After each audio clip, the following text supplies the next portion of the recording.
On many occasions, I've been asked, Bernard, how do you hit your forehand with so much top spins, so much power, and make it look so effortlessly? We're talking about the technique I use to hit my forehand. One thing I will tell everybody is this: you got to practice. Try to practice doing the correct things at all times. You spend 5 hours practicing and you decide, oh, I'm not getting any better. Yes, because you spend 5 hours practicing and you spend 5 hours doing the wrong things, there's no way you'll get better, right? So I used to play tennis at the 5 or 5-5 level. And I stopped playing for a while because of shoulder injury. Started playing golf and I decided, oh, well, I want to play pickleball. So in tennis, the ball drops, it comes up in the air, and then you have enough time to have a big winding backswing. And that was the old technique.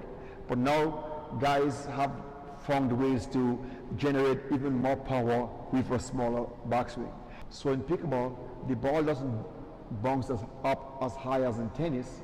Therefore, you need to shorten your backswing, right?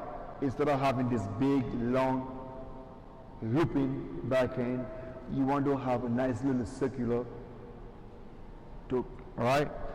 Power doesn't come from the hands. The hand goes along for the ride. The big muscles does most of the work, all right? Now, let's talk about the backswing. The backswing, there's two things I think about the backswing. I try to not use my hands too much in the backswing, but I try to use a nice, what they call a uniturn. Everything turn at the same time, right? And next thing I do is keep my elbow high. If I keep my elbow high on the backswing, I can loop and drop it. If I keep my elbow low, in that form like this, and take my paddle back, straight back, what happened is I haven't generated enough energy in my paddle to provide the amount of power I need at contact.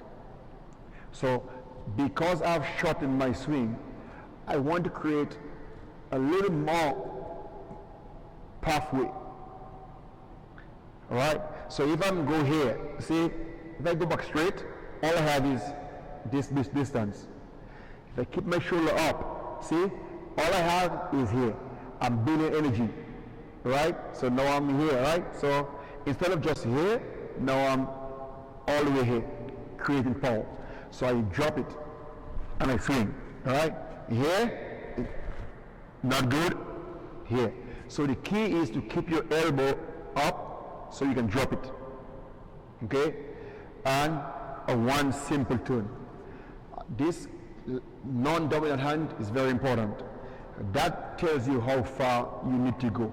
If you feel like you have to go too far back and you raise your left foot and you're off the ground and you're trying to, all kind of crazy stuff is not good, right? You want to stay centered.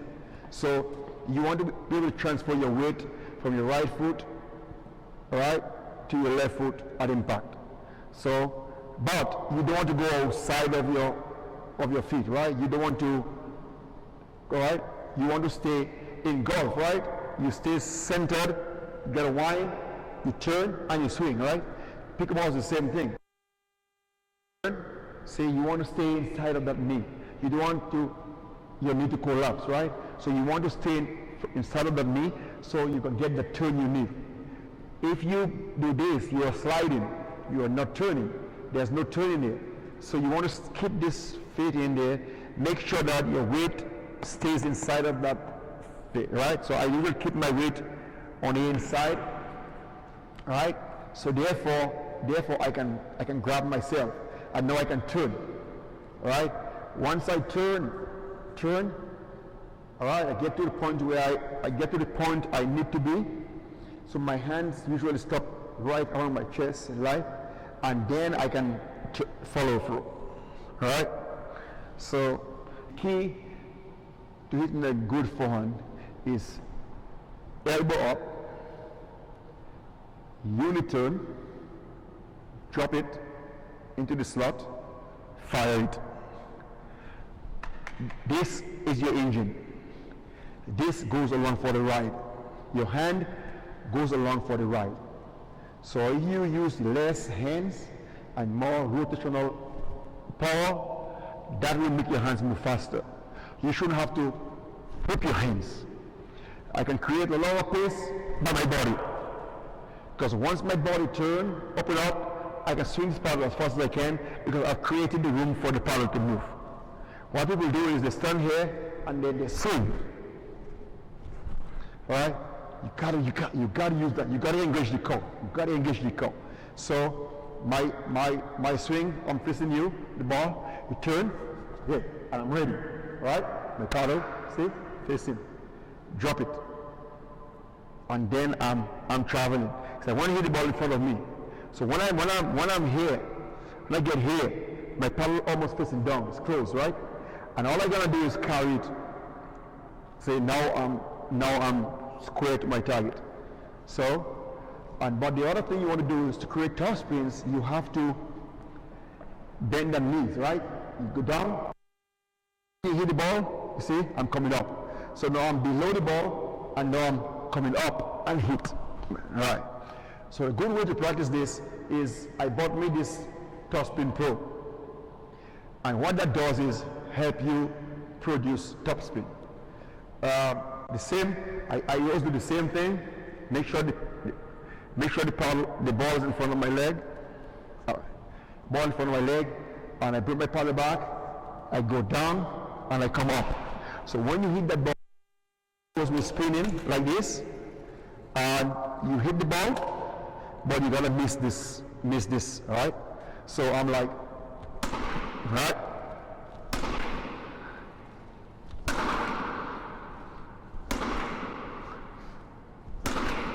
So this is the key to hitting a good forehand. So let's go and summarize. Here, here, here.